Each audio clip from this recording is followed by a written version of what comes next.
za ndani kabisa, kuelekea kwenye mkutano mkuu wa Simba, mabadiliko ya katiba ambayo yanaenda kumpa nguvu Murtaza Mangungu kuwa mwenyekiti wa bodi ya wakurugenzi tayari umeshakwiva. Muda wowote kwenye mkutano yataweza kudhibitisha hizo, kwa maana ya kurekebishwa kwa katiba ya Simba inaenda kufanyika hivyo. Kwa hiyo kuna kitu ambacho kinaendelea sasa hivi za ndani ambayo nazungumza ni kwamba mamlaka ambazo zinahusika na kuhakikisha kwamba mpira wa miguu au masuala ya uwekezaji yanakuwa katika hali ya ushindani ulio sahihi yameenda kuchukua hatua. Kilio cha muda mrefu ambacho watu walilia sana kwamba kifanyike 1 2 3 akikusikilizwa, sasa kwa sasa hivi kimeenda kusikilizwa, kwa maana maslahi ya wengi, kwa maana wanachama wa klabu ya Simba wanaenda kupata kile kitu ambacho walikuwa nakihitaji kwa muda mrefu, na kinaenda kujibiwa kwenye mkutano wa Simba. Murtaza Mangungu anakuwa mwenyekiti wa bodi ya wakurugenzi, katiba ambayo inaenda kupitishwa. Hizo za karibu sana, hii ni Like Media na mimi naitwa Lugano Izare, niko hapa kwa ajili ya kukupa taarifa mbalimbali za kimichezo ambazo bila shaka ulikuwa uzifahamu, na kwa sasa nimekuletea zile za ndani kabisa, za ndani zile ambazo ungetamani kuzifahamu. Kuna kipindi ambacho tulishawahi kuzungumza kuhusiana na uongozi wa klabu ya Simba, muundo wake wa klabu ya Simba, hasa kwenye mpango wa uwekezaji mzima jinsi ulivyo haujakaa sawa. Nakumbuka kuna kipindi nishawahi kuzungumza hapa kwamba kwa upande wa Simba, uongozi wa Simba hasa mfumo ambao umeitengeneza Simba kuwa katika mfumo wa uwekezaji mpaka ambao unazungumzwa sasa hivi haupo sahihi, ni kwa sababu ya yule ambaye yupo ndani ya uwekezaji aliyetengeneza mfumo ambao ulikuwa unamfeva yeye kuwa sehemu ya uwekezaji ule, akainyonya Simba kwa maana ya mawazo na kila kitu, hata mawazo huru yakaonekana kama yalikuwa hayana msaada kwenye mfumo ule. Sasa kuna kipindi mimi nisha kutoa mtazamo wangu kuhusiana na muundo wa klabu ya Simba jinsi ulivyo. Na hiyo nilitoa ni mara baada ya muundo wa Yanga kutoka. Nikasema muundo wa Yanga wa uwekezaji wa Yanga umekidhi vigezo vya mgawanyo mzuri wa uongozi. Kwa maana Yanga wao licha kwamba kutakuwepo na wawekezaji, lakini Yanga inajiunda kama Yanga Kwanza ambayo inakuwa na uongozi uliokamilika.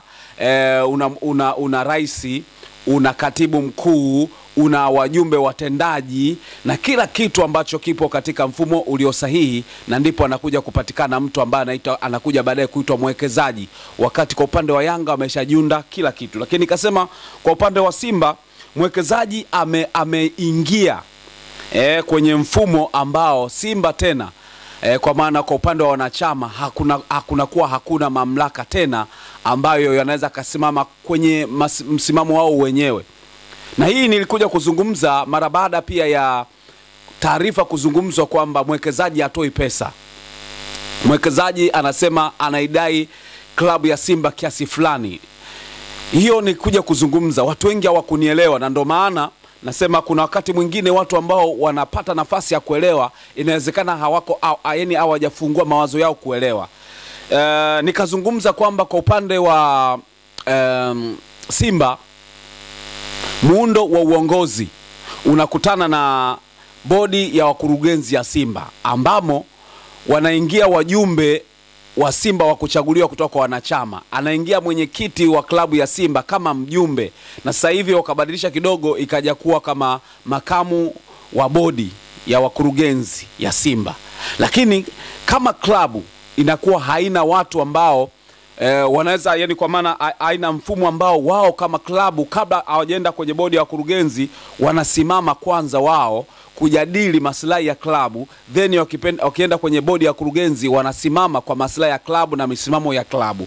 Mwisho siku wanajikuta nao wameingia kwenye bodi ya wakurugenzi wakati hawana hoja yoyote ya kutoka kwa wanachama. Hii nishawahi kuzungumza, sije kama kuna mtu anakumbuka na anaielewa vizuri.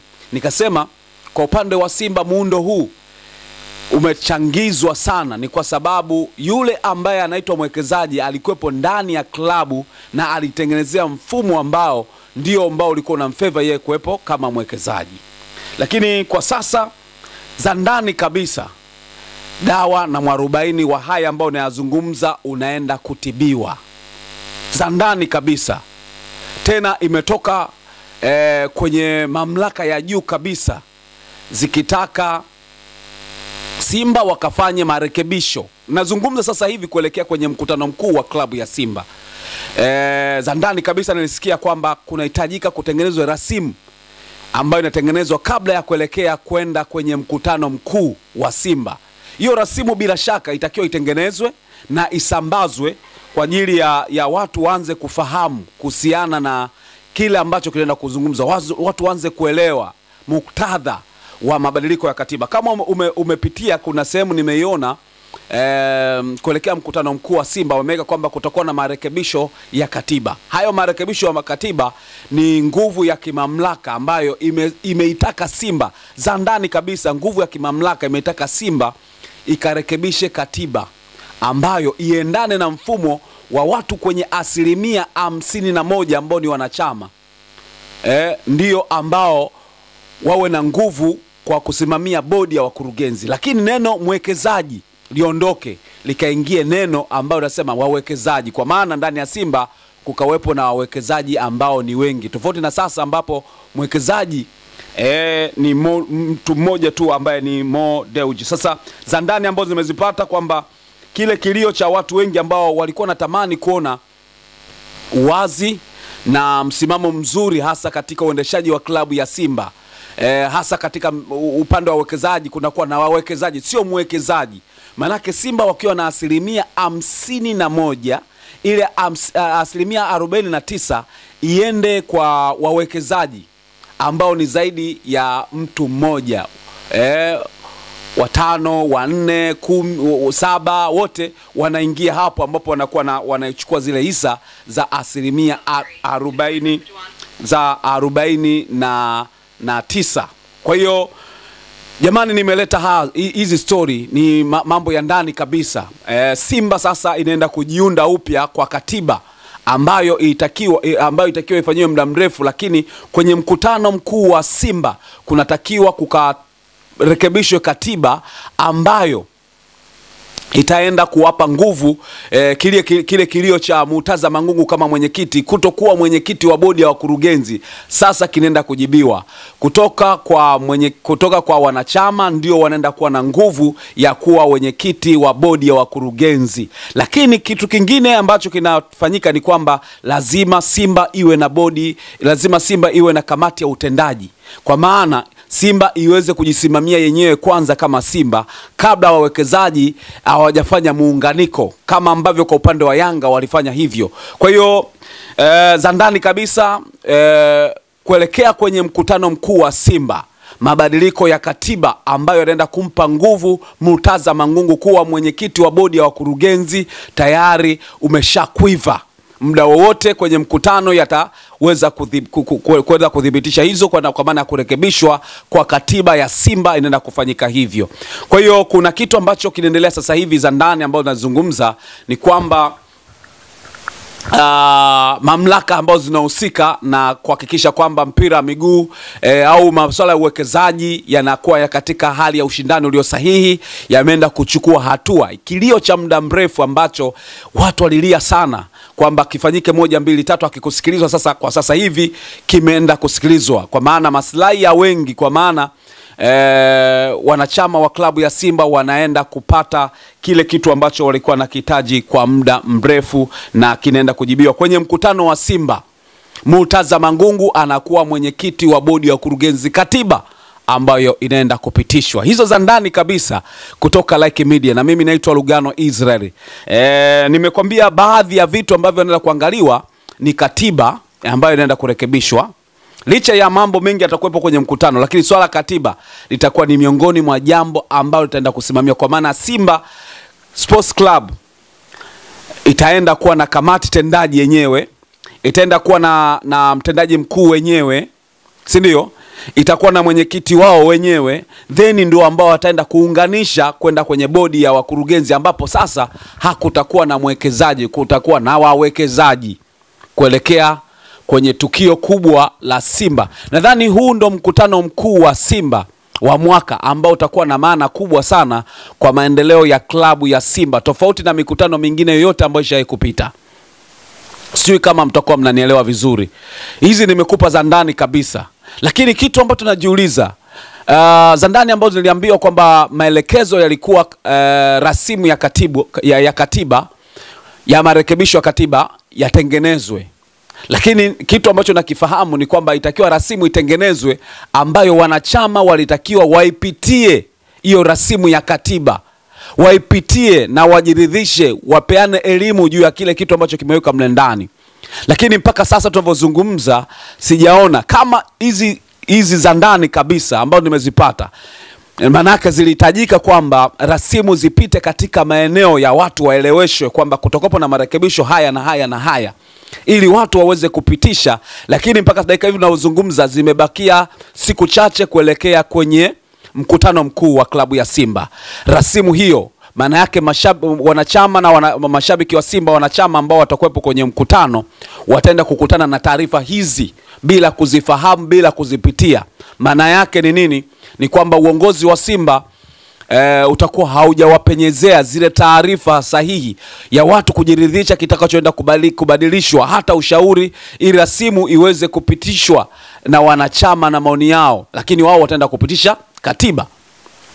Kwa hiyo za ndani ambazo nimezipata, kwa maana nilipata kwamba ilikuwa ni tarehe 15 kama sijakosea, tarehe 15 ya mwezi, tarehe 15 kama sijakosea mwezi wa 10. Hapana, ilikuwa ni tarehe 28.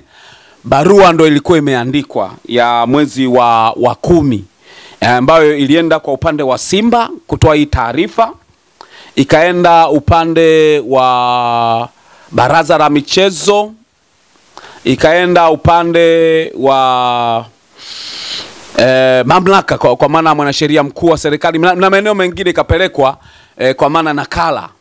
Kwa hiyo hiki ninachokizungumza zina ndani kabisa nimezipata kuhusiana na kuelekea mkutano mkuu wa Simba. Kunatakiwa kukafanyikwe mabadiliko, marekebisho ya sheria ya katiba ya Simba juu ya kile kitu ambacho kinaendelea sasa hivi, hasa katika masuala ya uwekezaji. Kwa hiyo tutegemee kuona kwamba Mo Dewji aje na wawekezaji wengine waungane pamoja ndo waitengeneze bodi ya wakurugenzi ya Simba, kwa maana Simba Holding Company. Lazima wale wawekezaji lazima yani waongezeke kutoka mmoja ambaye alikuwa anaitwa mwekezaji. Mo Dewji alikuwa akisimama nazungumza kama mwekezaji wa klabu ya Simba, lakini za ndani nimezisikia mamlaka ya juu kabisa inaitaka kuwapa nguvu kutokana na taratibu ambazo zipo, wanachama wawe na 51% kweli, kwa maana bodi ya wakurugenzi, mwenyekiti wa bodi ya wakurugenzi ya Simba Holding Company Limited, kwa maana Simba ambayo itakuwa sasa inaunganisha nguvu ya pamoja, ndiyo ambayo iende kutoa maamuzi. Si kama nimeeleweka hapa, yani kwamba bodi ya wakurugenzi ya Simba iwe inatoka katika pande mbili, kwa maana kutoka upande wa wanachama tayari wao wameshaamua mambo yao, ambapo wana nguvu zao kwa 51%, lakini wana mandate yao ya mipango yao inakaa sawa sawa. Kwa upande wa wawekezaji wanakuja kuwekeza mara baada ya Simba kuwa wamoja. Kwa wawekezaji watakuja wanaikuta Simba ina mwenyekiti wao ambaye kikatiba atakuwa mwenyekiti wa bodi ya wakurugenzi kwa sababu ya kulinda maslahi ya Simba, lakini watakuwa na katibu wao kwa maana ya mtendaji wao mkuu kwa upande wa Simba. Kwa upande wa Yanga wamemtumia kama katibu, lakini Simba sio atamtumia kama mtu gani, kwa sababu kwa upande wa Yanga kamati tendaji anatumia kama katibu, alafu akiingia kwenye bodi ya wakurugenzi atakotumika kama CEO, yani mtendaji mkuu wa bodi. Sasa kwa upande wa Simba nao wanatakiwa kwa hivyo pia wawe na kamati tendaji ya Simba, tofauti na ilivyo sasa hivi ambapo kamati tendaji ya Simba yani uwezi kujua Simba ni ipi sasa.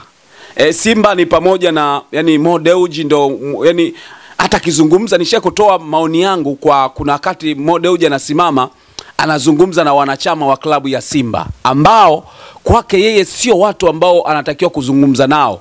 Wanachama wa klabu lazima wazungumze na mwenyekiti wa klabu ambaye ndio mwenye mandate hayo. Unajikuta kwamba Murtaza Mangungu yeye hajazungumza chochote, anakuja kuzungumza kwa maana ya anakuja kuzungumza mwekezaji, anawahutubia wanachama. Nisha kuzungumza hata kwenye mkutano uliopita. Mkutano uliopita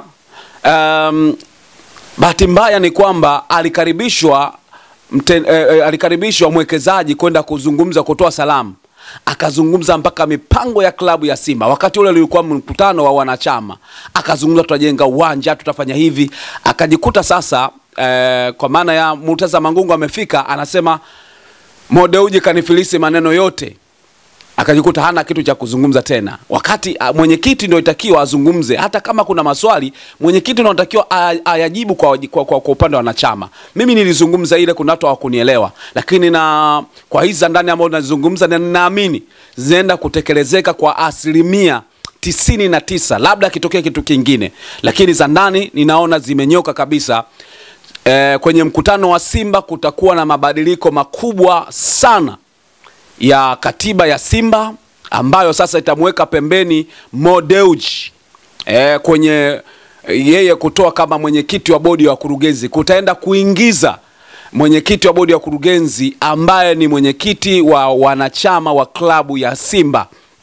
Murtaza Mangungu rasmi anaenda kuwa mwenyekiti wa bodi ya wakurugenzi. Hili inawezekana pia usilielewe na usiliamini, lakini subiri muda, kwa Jumapili sio mbali. Ushatangazwa mkutano ambao utaenda kufanyika pale Diamond Jubilee tarehe 30. Kwa hiyo kuna jambo kubwa la kimaendeleo ndani ya klabu ya Simba inaenda kufanyika, kwa maana muundo wa klabu ya Simba unaenda kubadilika kwa 100% kubwa.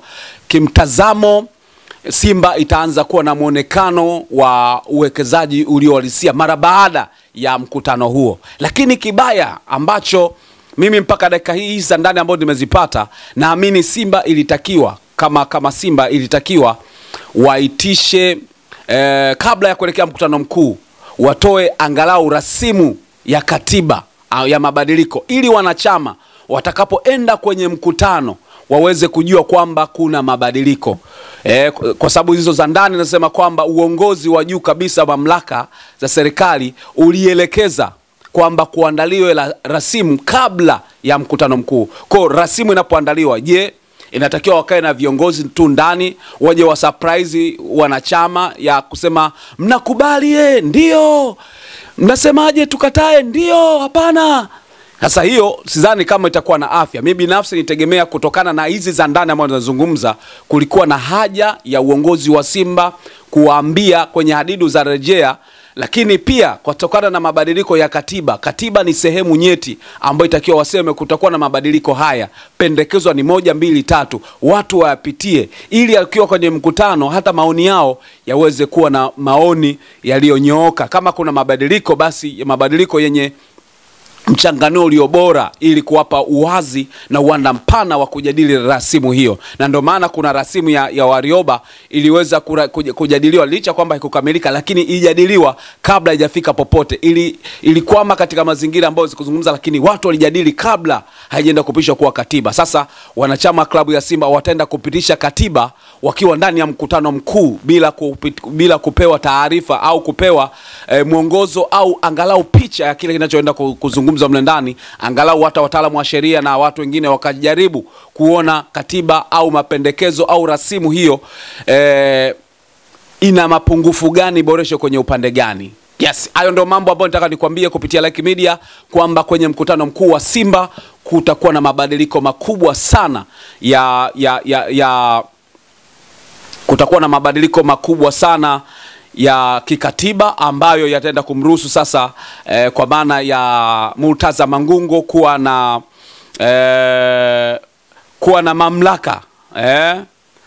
na mamlaka katika bodi ya wakurugenzi. Kwa tusubiri nini ambacho kitaenda kutokea. Mimi naitwa Lugano Israel. Licha kwamba kulikopo na wanasema kulikuwepo na taarifa za kuwepo mkutano mkuu, lakini ndani ya mkutano mkuu kuna jambo kubwa sana ambalo nilikuwa naleta kwako, ambalo unatakiwa kulifahamu. Kama shabiki wa Simba, anza kujua kwamba ndani yake kuna jambo kubwa sana ambalo litaenda kufanyika ndani ya mkutano mkuu wa klabu ya Simba. Mpaka wakati mwingine, hizi zikiwa ni za ndani kabisa ambazo naamini zitakwiva na utaenda kuzifahamu. Lugano Israel ndio jina langu. Chao.